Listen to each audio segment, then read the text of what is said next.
myself, Dr. Deepa MK, Professor, Mugambika College of Pharmaceutical Science and Research, Muatuvura, Ernakulam, Kerala. Here I am going to share some part of my ongoing research work, formulation development of aspirin-loaded solid lipid nanoparticle. As all of you know that there are different methods currently being developed to enhance the bioavailability of drug that having poor solubility in water. Lipid-based drug carriers such as solid lipid nanoparticle is one among drug delivery systems that have wide application to improve the bioavailability. Hesperidin is the main flavonoid in citrus fruit. It can be isolated in large amount from various citrus species. However, the low solubility, aqueous solubility limit the application of hesperidin in pharmaceutical and nutraceutical field. So let us see what are the applications of solid lipid nanoparticle. Why we have chosen solid nanoparticle carrier. Possibility of controlled medication discharge, then it's cost effective. Incorporation of lipid as well as hydrophilic medication is possible with the solid lipid nanoparticle. Ease of scale up, avoidance of natural solvents, no biotoxicity of transporters, and increased bioavailability. These are some important points. The reason behind why we are chosen solid lipid nanocarrier.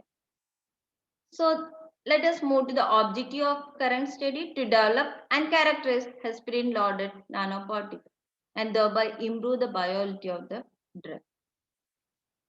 Let us see the materials and method we have used: aspirin, stearic acid, cetesteryl alcohol, 280, dimethyl sulfoxide. These are the chemicals we have used. So the simple method, hot homogenization technique, we have employed to develop solid lipid nanoparticle. First of all, we had done the pre-formulation part. We had tested the solubility of the drug as well as all the excipients in various solvent systems. Thereafter, we have constructed calibration curve of hesperidin, then come back to it study. Once we completed the pre-formulation study, we just prepared the formulation. Various formulation, we have chosen NAN formulation with the given composition.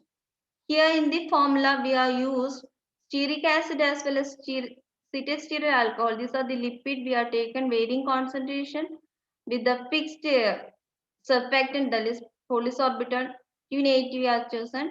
Then drug hesperidin with the same concentration. Once we formulated solid lipid nanoparticle, we have subjected the same for lyophilization.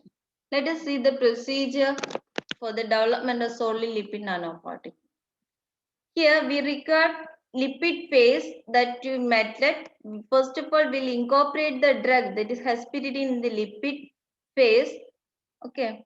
Thereafter, we'll be adding the hot aqueous surfactant to that, and the dispersion we ought to stir with the help of homogenizer around 20,000 rpm for about 10 minutes.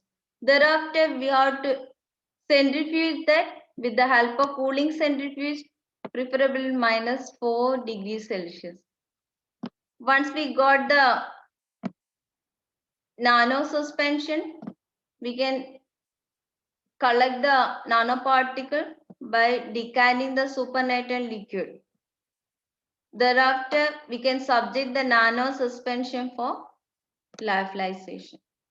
This is the lyophilized product we have got.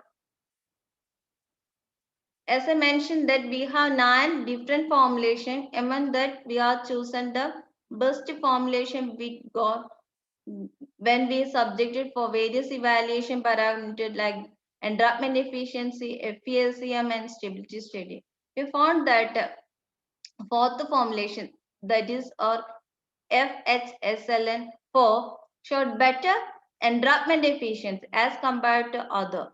So we have chosen that particular concentration for the further study.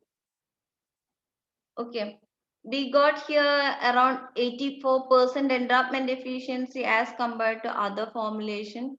We are subjected some analysis also, but we can see that some microparticles also we can visible. It may be due to once we subjected for lyophilization, we are not used any agent. So that's the reason for why we got the uh, agglomerated nanoparticle. It may we need further clarification on nanoparticle size, whether it is nano size by TEM analysis. This is the morphology we got when we subjected for PSCM.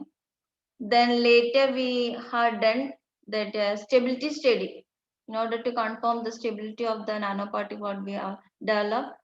So here also we got a wonderful result. The entrapment efficiency after 3 months also it was found to be somewhat stable. So we came to the conclusion that by this simple technique, simple hot modified hot homogenization techniques more than sufficient to develop a stable formulation. Further studies required to reveal the characteristic property of the nanoparticle. We have to do the XRD in order to demonstrate the crystalline nature of the product, and TEM also to confirm the particle size and zeta potential for the stability further. So in future we are planning for all those studies. Thank you giving an opportunity to present this work. Thank you very much.